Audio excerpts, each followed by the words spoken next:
नमस्कार। एक मुलाकात इस कार्यक्रम में आप सभी का स्वागत है।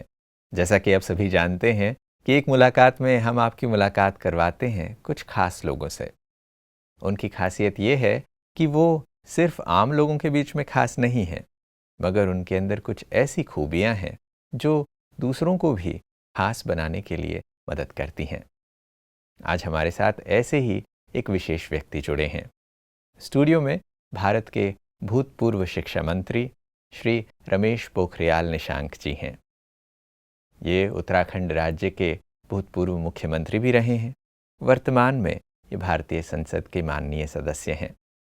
आइए करते हैं उनसे एक मुलाकात। नमस्कार सर, आपका स्वागत है। जब भी हम एक मुलाकात में किसी खास मेहमान से मुलाकात करते हैं तो हमारे साथी अक्सर ये जानना चाहते हैं कि उनकी ज़िंदगी की शुरुआत कैसी रही है। अक्सर एक पब्लिक फिगर को वो टेलीविज़न पे, मीडिया में देखते हैं, उनके अचीवमेंट्स के लिए उन्हें जानते हैं, मगर ये नहीं जानते कि उनकी शुरुआत कैसे हुई है, वो कहाँ से आते हैं, कैसी उनकी शिक्षा रही है, उनकी यात्रा कैसी रही है। ये अक्सर लोगों को पता ही नहीं चलता, वो अक्सर अनिभिज्ञ रहते हैं। वो जानने से लोगों को ये भी एक प्रेरणा मिल सकती है कि हम भी उनके जैसा कुछ कर सकते हैं। तो इस उद्देश्य से आप अपने बारे में थोड़ा बताइए। कहाँ आपका जन्म हुआ, कैसा परिवार रहा, क्या शिक्षाएं आपने हासिल की? मैं पहाड़ से आता हूँ, हिमालय से। तो जब भी हम पहाड़ बोलते हैं, हिमालय बोलते हैं, तो बहुत सारी चीज़ें स्वतः स्फूर्त सामने आती हैं। पहाड़ का जीवन कैसा होगा, हिमालय का क्षेत्र है तो कैसा मन होगा, कैसे रास्ते होंगे, कैसे सोच होगी। तो स्वाभाविक ये है कि पूरी हिमालय क्षेत्र जो है उसके जो लोग हैं, उनकी कमोबेश सबकी स्थिति वैसी होती होगी। क्योंकि पहाड़ी रास्ते हैं, संसाधन अब तो हो गए लेकिन तब कोई सुविधाएँ ज़्यादा नहीं थी थी। नहीं। गाँव से घनघोर जंगल और गाढ़ गधेरे को पार करके 8 किलोमीटर रोज़ जाते थे, खड़ी चढ़ाई पार करके, जी। और 8 किलोमीटर रोज़ आते थे। उसी में पढ़ाई भी करनी होती थी, उसी में घर के काम भी करने होते थे, उसी में अपना व्यक्तिगत जो आपकी सोच है उसको भी क्रियान्वित करना होता है, या आपकी जो रुचियाँ हैं। वो पहाड़ जैसा संघर्ष तो रहता ही है। बिल्कुल। तो मेरा भी जीवन, क्योंकि पहाड़ से निकला हूँ, तो ऐसे ही रहा है। रोज़ 8 किलोमीटर जाना, 8 किलोमीटर आना। रोज़ कभी बाघ सामने तो कभी रीछ सामने, क्योंकि घनघोर जंगलों से होकर जाएँगे। भारी बर्फ़ में घुटने-घुटने के बर्फ़ में जा कर के स्कूल जाना, फिर आना। घर में आकर के डंगरों के लिए फिर पानी लाना, छुट्टी के दिन उनको लेकर के जाना। खेत होते हैं तो उसमें हल भी लगाना, लकड़ी भी लाना, तो सभी कुछ हमने। मेरा सौभाग्य रहा है कि मैंने ज़िंदगी के हर हर चीज़ को किया है। छोटे से लेकर के और बड़े तक जो किसी की ज़िंदगी में हो सकता है, और गरीबी को भी मैंने बहुत निकटता से देखा है। क्योंकि मेरे पिताजी माली थे, और जान सकते हैं कि एक माली का घर कैसा होगा। तो वो भी मेरा सौभाग्य था कि मैंने इन चीज़ों को बहुत निकटता से देखा, महसूस किया, झेला, और झेलते हुए आगे बढ़ने की कोशिश की। तो मेरी यात्रा तो गाँव से शुरू होती है। जी। फिर मैं पत्रकारिता में आया, और फिर मैं अध्यापक भी बना। एक शिक्षक से लेकर के मेरी शिक्षा मंत्री तक की भी यात्रा रही है। और उधर मैं उत्तर प्रदेश में 91 से लगातार विधायक रहा। 2 बार वहाँ मैं कैबिनेट मंत्री भी रहा। फिर मैं उत्तराखंड जब राज्य बना तो उसके संघर्ष, उस राज्य के संघर्ष को भी हमने देखा। क्योंकि उत्तराखंड, हम शुरू से ये कहते रहे कि ये जो उत्तराखंड है, ये हिमालय भारत का बाल है, माथा है। इस माथा को ताकतवर होना चाहिए। हम अलग राज्य की मांग केवल राजनैतिक दृष्टि से नहीं कर रहे थे। हम ये कहते थे कि ये भाल है, माथा है। तो माथा यदि सशक्त नहीं हुआ तो शरीर का अस्तित्व बेकार है। तो उसी माथे में आँख भी है, कान भी है, मुँह भी है, नाक भी है और मस्तिष्क भी, सब कुछ उसी पर है। तो उसको ताकतवर रहना चाहिए, उसकी उपेक्षा नहीं होनी चाहिए। और इसीलिए उत्तराखंड राज्य का आंदोलन में मैं काफ़ी सक्रिय रहा। फिर राज्य बना, तब मैं उत्तर प्रदेश में कैबिनेट मंत्री था, लेकिन फिर पहले वित्त मंत्री भी बना और फिर उत्तराखंड राज्य का मैं मुख्यमंत्री भी पांचवा मुख्यमंत्री भी बना। जी। फिर मुझे आदेश हुआ पार्टी का कि आपको लोकसभा का चुनाव लड़ना है, तो मैं फिर हरिद्वार से लोकसभा का चुनाव भी लड़ा और 2014 वाले लोकसभा में मैं आश्वासन समिति का, संसदीय समिति हुई आश्वासन समिति, उसका चेयरमैन था। जब मैंने पूरे देश के अंदर भ्रमण किया, विभिन्न विभागों की भी समीक्षा करने का मुझको अवसर मिला। फिर 2019 में दोबारा फिर जो चुनाव हुआ, तब आदरणीय मोदी जी ने मुझे ये सौभाग्य दिया कि मैं देश की शिक्षा व्यवस्था को संभालूं।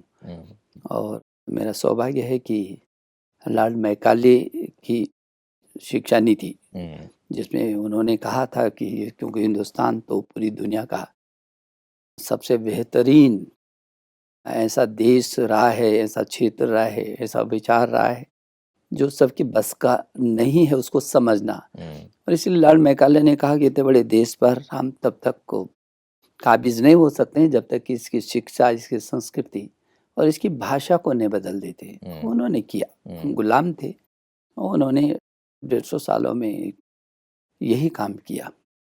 मेरा सौभाग्य है कि लॉर्ड मैकाले के भारत को अपनी शिक्षा नीति देश के यशस्वी प्रधानमंत्री नरेंद्र मोदी जी की प्रेरणा से हम ला पाए हैं NEP 2020। तो यदि आप देखेंगे कि एक यात्रा तो मेरी ये है, राजनीतिक यात्रा, और संक्षिप्त में मैं दूसरी यात्रा कहूँ तो मेरा लिखने का बचपन से ही मन रहा है। इसके बारे में मैं समझता हूँ कोई जानता होगा तो उंगली भर में गिनने वाले लोग होंगे, क्योंकि ज्यादातर लोग आपके इस पक्ष को नहीं समझ पाए होंगे। बिल्कुल सही है, क्योंकि लोग मुझे राजनीतिक रूप में देखते हैं, मुख्यमंत्री रहे हैं, देश के शिक्षा मंत्री रहे हैं, उत्तर प्रदेश में बहुत कम एज में 2 बार कैबिनेट मंत्री रहे हैं। एक लंबे समय से, लगभग 40 वर्षों से मैं लगातार लगभग राजनीतिक क्षेत्र के विभिन्न दिशाओं में काम करता रहा हूँ, शासन प्रशासन में रहा हूँ। तो स्वाभाविक ही है कि ये जो पक्ष है रचना का, इससे बहुत कम लोग परिचित हैं, लेकिन मुझे इस बात की खुशी है जो परिचित हैं उन्होंने उसका आनंद लिया है। बिल्कुल। मेरी कविताएं हैं, मेरे गीत हैं, मेरी कविता संग्रह हैं, मेरे कहानी संग्रह, मेरे बहुत सारे उपन्यास हैं। मैंने यात्रा वृत्तांत को भी लिखा, मैंने युवाओं के लिए भी लिखा, मेरे प्रेरक प्रसंगों को भी लिखा, मैंने बच्चों के लिए भी कहानियों को लिखा है। तो मेरे साहित्य में काफ़ी विविधता है। मुझे इस बात की खुशी है कि उस पर अभी तक 2 दर्जन से भी अधिक शोध हो चुके हैं, लगभग 2 दर्जन से भी अधिक शोध और हो रहे हैं और डिलीट भी हो रहे हैं। मॉरिशस, इंडोनेशिया, जर्मनी से बहुत सारे देशों में वो पाठ्यक्रमों में भी सम्मिलित हैं, देश में भी कई विश्वविद्यालयों में सम्मिलित हैं। अटल जी की प्रेरणा रही है हमेशा। उन्होंने जब वो ज़बरदस्ती मुझे राजनीति में लाए थे, तो तब भी मैंने कहा था मेरा मन नहीं है राजनीति में, क्योंकि राजनीति का जो टेढ़ा-मेढ़ा रास्ता है, हम जैसे सीधे सपाट लोगों को हम राजनीति में टिके रहेंगे कि नहीं रहेंगे, ये मेरे को पहले इस बात की शंका होती थी। तो अटल जी ने फिर मजाक में मुझसे कहा, तुम तो निशंक हो, तुम्हें तो शंका करनी नहीं चाहिए। और उन्होंने कहा कि नहीं, मेरी इच्छा है कि आपको राजनीति में आना चाहिए। लेकिन उन्होंने ये कहा कि मैं इस बात के लिए हमेशा आप पर दबाव भी दूंगा और आग्रह भी करूंगा कि तुम लिखना नहीं छोड़ोगे। वो स्वयं भी एक कवि रहे हैं। हाँ, तो अटल जी का बहुत मार्गदर्शन रहा, मुझे बहुत प्यार मिला उनका। और जब भी मिलते थे, सबसे पहले यही पूछते थे, लिखना तो नहीं छोड़ा ना? हाँ। प्रेरित भी करते थे और उनकी हर वाणी में ऊर्जा ही मिलती थी, बिल्कुल। उनका सानिध्य। तो मैंने लिखना तो नहीं छोड़ा। मैं चाहे मुख्यमंत्री रहा तो भी मैंने लिखना नहीं छोड़ा, चाहे मैं मंत्री रहा, चाहे किन्हीं भी परिस्थिति में मैं रहा हूँगा, उन परिस्थितियों में मैंने लिखा ही। बहुत सारे लोगों के मन में आता है कि ये दोनों चीज़ें कैसे हो सकती हैं। अटल जी ने भी मेरी एक पुस्तक का लोकार्पण करते हुए कहा था कि मुझे सुखद आश्चर्य होता है, एक आदमी इतनी फाइलों को भी निपटाता है, इतना काम भी करता है लेकिन करता है। हाँ, उन्होंने कहा कि करता है और अच्छे से करता है, ये शब्द उनके थे। जो लोग ये कहते हैं कि ये दोनों चीज़ें कैसी हो सकती हैं और संभव कैसे है? तो मुझे लगता है कि शायद मैं राजनीतिक क्षेत्र में नहीं रहता, तो शायद मैं इतना लिख नहीं पाता। और यदि मैं केवल राजनीतिक क्षेत्र से लेकर केवल लिखना ही होता, राजनीतिक क्षेत्र में नहीं होता, तो भी मैं इतना नहीं लिख पाता। क्योंकि इधर प्रतिदिन की जो समस्याएँ हैं, डे टू डे, सुबह 4-5 बजे से समस्याओं के बीच खड़े होते हैं और देर रात तक लोगों के दुःख दर्द और हर व्यक्ति की अपनी-अपनी कहानियाँ होती हैं, अपनी-अपनी समस्याएँ होती हैं। समस्याएँ होती हैं।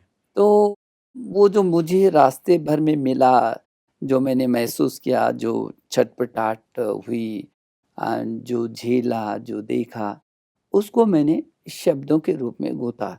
मेरे पास वक़्त होता तो मैं एक दिन में एक पूरा कहानी संग्रह लिख सकता हूँ। जी। एक दिन में पूरा एक उपन्यास लिख सकता हूँ, क्योंकि इतनी समस्याएँ हैं और इतने प्रकार के लोग आते हैं, उनके मनों को यदि देखें, उनकी समस्याओं के अंदर आप झाँकें, पारिवारिक समस्याएँ, व्यक्ति की अपनी समस्याएँ बिखरी हुई हैं, तो उन चीज़ों को मैंने लिखा। और मेरा खड़े हुए प्रश्न एक कहानी संग्रह था जिसमें अटल जी ने ही उसका लोकार्पण किया था। तो उन्होंने कहा कि निशंक, तुमने बहुत सारे सवालों को खड़ा किया है।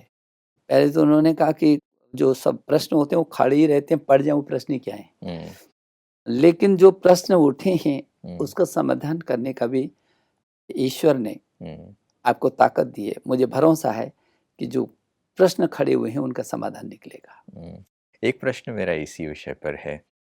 जब आप एक जनप्रतिनिधि बनते हैं, आपका एक बहुत ही एक्टिव पॉलिटिकल लाइफ रहा है, इतने लोगों की समस्याएं आपको देखना पड़ता है, राज्यों की समस्याएं आती हैं, जनसमूहों की समस्याएं आती हैं, परिस्थितियां अलग अलग प्रकार की उठती हैं और राजनीति में आप आंसरेबल हो जाते हैं, आप जिम्मेदार हो जाते हैं उन सभी लोगों के लिए। तो आप इन चैलेंजेस को कैसे डील कर पाते हैं? क्योंकि जैसे आपने कहा, राजनीति कोई आसान डगर नहीं है और बहुत सारे लोग इस बात को समझकर ही राजनीति में जाने से बचते हैं कि भैया ये तो बहुत ही मुश्किल काम है। तो आप इन समस्याओं को कैसे देखते हैं? कैसे आपने इन चीज़ों को सॉल्व करने और इसको समाधान में लाने के लिए आपके प्रयास कैसे रहे हैं? आपको अपने अंदर कितनी मेहनत करनी पड़ी है? 2 चीज़ें हैं, यदि आपका मन साफ है और आपकी और कोई आकांक्षा नहीं है, जो ज़िम्मेदारी आपको मिली है उसको बखूबी हर मिनट, हर घंटा, हर दिन उसको रिज़ल्ट देना है।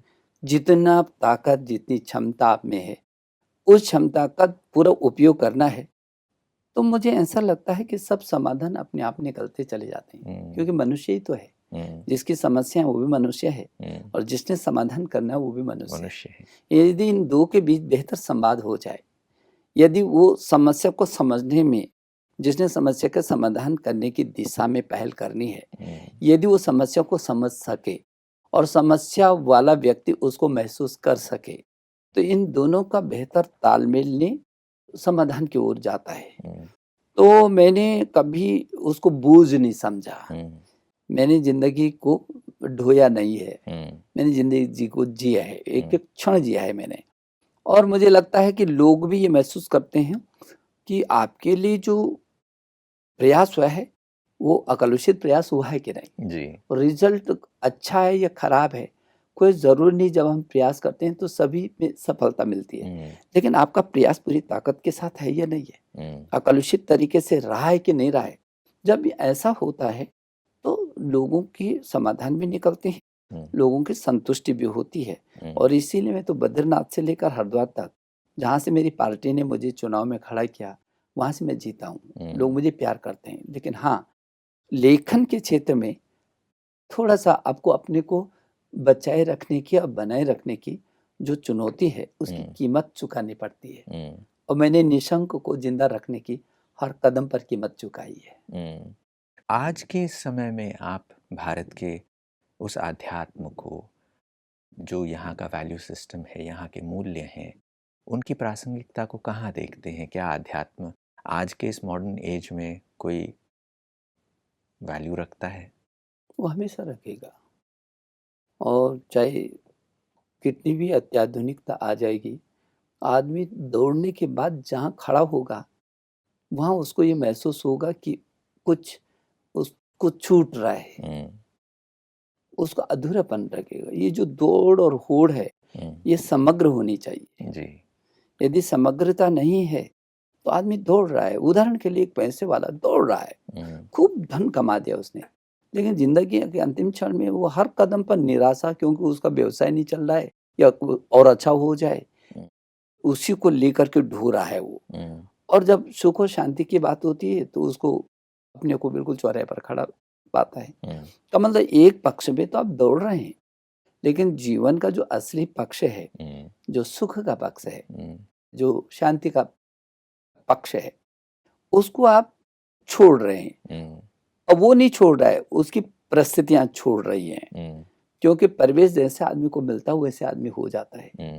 और इसलिए जो आपने भारत की बात की और विश्व के लोगों की बात की कि वो ऐसा समझते हैं कि भारत में जो अध्यात्म की जो ताकत है, उनको जीवन देगी, वो समझते ही नहीं है। वो जानते भी, महसूस भी कर रहे हैं और मानते भी हैं। जानते भी हैं और मानते भी हैं और कर भी रहे हैं। कुछ तो ऐसा है कि मानते हैं, लेकिन जैसे हम राम को तो मानते हैं, लेकिन राम की नहीं मानते। बिल्कुल। कृष्ण को तो मानते हैं, लेकिन कृष्ण की नहीं मानते। वो भारत को तो मानते हैं, लेकिन भारत की नहीं मानते। अब वो भारत की भी मानने लगे। अन्यथा जो योग है, जिस योग के बारे में कितनी खराब टिप्पणियां दुनिया के जो तथाकथित बुद्धिजीवी या प्रगतिशील बोलते थे अपने को, वो खराब टिप्पणी करते थे। आज से 10 साल पहले की बात है। 10 साल 15 साल तक भी, अभी तक भी करते थे। लेकिन आज पूरी दुनिया में मोदी जी ने जिस तरीके से चुपचाप तरीके से विश्व के कल्याण के लिए उस बीज को बोया, आज पूरी दुनिया योग के पीछे खड़ी हो गई। उसको वास्तविकता महसूस हुई। और इस कोरोना ने तो अच्छी खासे लोगों को समझा दिया, जीवन भी समझा दिया, आध्यात्म भी समझा दिया, और प्रगति भी समझा दी, संबंध भी समझा दिए, सब कुछ समझा दिया। लेकिन वो जल्दी भूल जाता है। बिल्कुल। तो वो जल्दी ना भूले, इसीलिए जो आपका ये संस्थान है और जो आध्यात्म के संस्थान है हमारे देश के अंदर, वो लोगों को जोड़ करके रखते हैं कि नहीं भूलो मत, तुम क्या हो बोलो मत। रोज जो साधना करते हैं, वो साधना का मतलब ये कि अपने बारे में भी भूलो नहीं, काम तो करो लेकिन अपने को भी याद रखो। फिर हम कभी क्यों भूलें कि हम विश्व गुरु रहे हैं। इस देश के बारे में ये देश प्रसूतस्य सकाशादग्र चरिमिना स्वम स्वम चरितम शिक्षेरन पृथ्व्याम सर्वमानवा। सारी दुनिया के लोगों ने तो हमसे आकर सीखा है। चाहे ज्ञान हो, विज्ञान हो, अनुसंधान हो, आध्यात्म हो, प्रकृति हो, संस्कृति हो, सब कुछ तो, आचार हो, व्यवहार हो, संस्कार हो, क्या नहीं सीखा हमसे। और इसलिए जो NEP 2020 की बात मैंने की, उस पर जो जीवन मूल्यों की आपने बात की, जब हमारी NEP 2020 को हम बना रहे थे, तो पूरे विश्व के लोगों में एक उत्सुकता थी कि हम क्या लेन देने वाले हैं।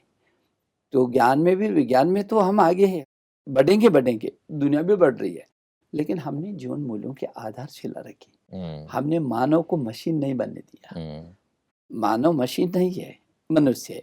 बल्कि देश के प्रधानमंत्री का अच्छा विजन था कि हमको हिंदुस्तान में मानव नहीं महामानव बनाने हैं, जिसको पूरी दुनिया में अपनी लीडरशिप देनी है। जीवन मूल्यों की आधारशिला पर प्रगति, यदि जड़ें मजबूत होंगी तो चाहे कितना ही बड़ी भवन क्यों ना बने, उस स्थायी होगा। लेकिन यदि जड़ें कमजोर हैं, तो कितना भी दिव्य और भव्य भवन हो जाएगी, छोटे से अबक का झोंक उसको खत्म कर देगा। तो ये जो जड़ें हैं हमारी संस्कारों की जड़ें हैं, हमारी जीवन मूल्यों की जड़ें हैं, हमारी आध्यात्म और हमारी संस्कृति, की जो शिक्षा है वो निश्चित मानवता की, केवल इस देश की नहीं, पूरे प्राणी मानवता मात्र की। की, पूरे विश्व की मानवता की वो जड़ें हैं, वही हम सिखा रहे हैं, वही हम समझा रहे हैं, वहीं पर आकर के लोगों को खड़ा होना है। और मुझे खुशी है कि आज चाहे हार्वर्ड हो, ऑक्सफोर्ड हो, दुनिया के शीर्षतम विश्वविद्यालयों ने भी ये कहा कि ये जो भारत की NEP 2020 है, ये विश्व में गेम चेंजर का काम करेगी। जो चीज़ आप अभी कह रहे हैं और आपने अभी ये बात बताई कि कैसे आज इस आध्यात्म के बलबूते पर, उन मूल्यों पर खड़े होकर ही हम शक्तिशाली हैं, और वही चीज़ हमें आज भी बनाए रखती है और सशक्त बना सकती है मनुष्य को, मानवता को। आज आप ब्रह्मा कुमारी इस मुख्यालय में आए। नेचुरली आप एक एडमिनिस्ट्रेटर रहे हैं, पब्लिक लाइफ में रहे हैं, आपने बहुत कुछ देखा है। तो यहाँ आपने क्या चीज़ें देखी, क्या चीज़ें आपको लगी कि हाँ, ये चीज़ ऐसी है कि लोग यहाँ से इसे ले जा सकते हैं, ये दूसरों के लिए भलाई का काम हो सकता है? देखिए, हमने जो NEP 2020 में किया, मुझे याद आता है कि जब भारत का शिक्षा मंत्री था, तब भाई जी ने एक दिल्ली में देश और दुनिया के सभी शिक्षाविदों को ब्रह्म कुमारी का एक बहुत बड़ा सम्मेलन हुआ था, शिक्षा संवाद। जी। तो मैंने उनको आग्रह किया था कि इसको NEP पर 2020 पर केंद्रित कर दीजिए।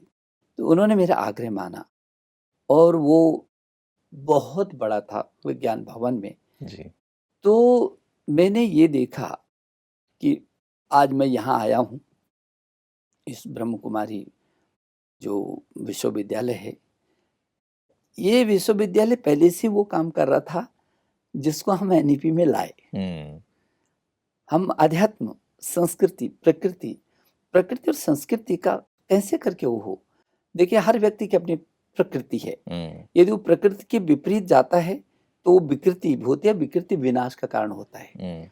प्रकृति से जब जब हम दूर हुए हैं, प्रकृति से जब जब हमने उसका विनाश किया, जब जब हम उसको समझ नहीं पाए, तब तक वो विकृत हुआ है, विकृति विनाश का कारण हुआ है।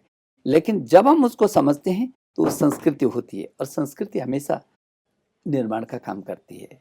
तो ये हम NEP 2020 में लाए। आज मुझे इस बात की खुशी है कि आत्मा से लेकर के परमात्मा तक की जो ये जर्नी है, जो यात्रा है, और जो मनुष्य को मनुष्य के रूप में उसको महसूस कराने का जो ये दर्शन है, ये इस विश्वविद्यालय का बहुत महत्वपूर्ण अंग है जिसको दुनिया को ज़रूरत है, हर व्यक्ति को ज़रूरत। बहुत ही खूबसूरत बात आपने कही। बात इतनी खूबसूरत चल रही है कि दिल करता है कि और भी मैं प्रश्न पूछूं, मगर समय इतनी ही इजाज़त देता है।